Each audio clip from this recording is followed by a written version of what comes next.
Hello guys, आ गए हैं हम अपनी नेक्स्ट वीडियो के साथ जिसमें हम जानेंगे लिंग और वचन को। लिंग लिंग शब्द संस्कृत भाषा का शब्द है जिसका अर्थ है चिन्ह। जिस चिन्ह द्वारा यह जाना जाए कि अमुक शब्द पुरुष जाति का है या स्त्री जाति का, उसे लिंग कहते हैं।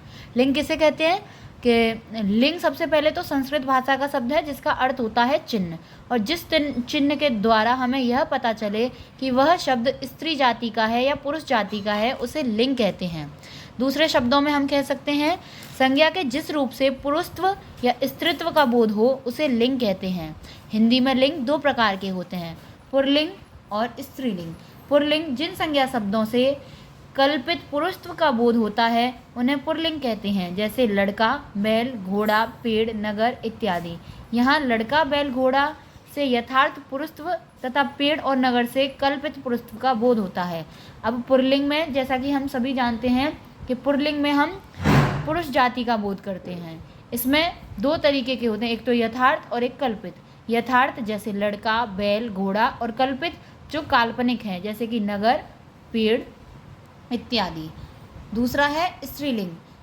जिन संज्ञा शब्दों से यथार्थ या कल्पित स्त्रीत्व का बोध होता है उन्हें स्त्रीलिंग कहते हैं, जैसे लड़की, गाय, लता, पुरी इत्यादि।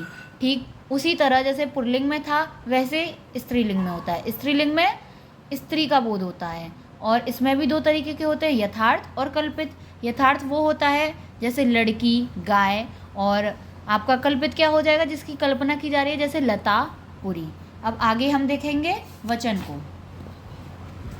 वचन संज्ञा, सर्वनाम, विशेषण और क्रिया के जिस रूप से एकत्व या अनेकत्व का बोध होता है उसे वचन कहते हैं। वचन दो प्रकार के होते हैं, संज्ञा, सर्वनाम, विशेषण, और क्रिया के जिस रूप से।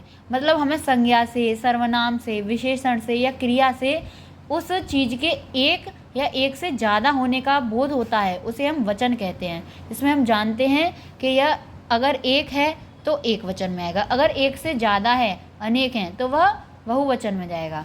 वचन दो प्रकार के होते हैं, एक वचन और बहुवचन। एक वचन शब्द के जिस रूप से एक वस्तु का बोध होता है उसे एक वचन कहते हैं, जैसे नदी, लड़का, घोड़ा, कलम इत्यादि। नाम से ही पता चल रहा है एक वचन जिसमें हमें एक वस्तु का बोध हो। एक वचन हम उसको कहते हैं जिसमें एक वस्तु का बोध हो। और बहुवचन किसे कहते हैं? बहुवचन शब्द के जिस रूप से अनेक वस्तुओं का बोध होता है उसे बहुवचन कहते हैं, जैसे लड़के, घोड़े, कलमें, नदियाँ इत्यादि। जहाँ हमें एक से अधिक होने का बोध होता है, एक से ज़्यादा वस्तुओं का बोध होता है, वहाँ बहुवचन का इस्तेमाल होता है। आशा करती हूँ कि आपको समझ में आया होगा। अगर वीडियो अच्छी लगी हो तो लाइक करें, कमेंट करें, चैनल को सब्सक्राइब करें, बेल आइकन दबाना ना भूलें और अपने दोस्तों को भी शेयर करें। Thank you.